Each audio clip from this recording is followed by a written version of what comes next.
Sabay-sabay po tayo lahat. Napupuno ng kagalakan at pag-asa ang aming mga puso sa Panginoong Diyos, sa pagkakalog sa iyo, O San Jose Marelo, aming buwan na tagapagpapalili.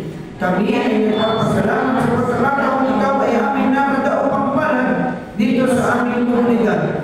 Ngayon nga ay dumating na ang oras ng iyong paglisan. Taglayin mo ang aming pamimintuho sa iyo at iparating mo naman sa Ama ang aming mga pagsusumamo.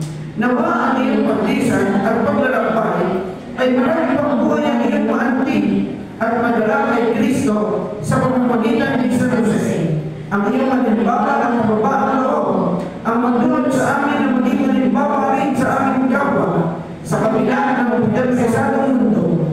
Ang pagtitiwala mo nawa sa banal na kalooban ng Diyos ang maging aming gabay sa pagtanto ng kalooban niya para sa amin.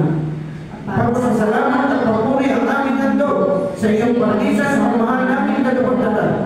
Bagamat nilisan ka sa aming piling ngayon, ay naniniwala kami bigay mananatili sa aming mga puso. At sa uli, ay may sa buhay naman namin ang kaluguran na paglilingkuran ang kapakanan ni Jesus at tulad ni San Jose.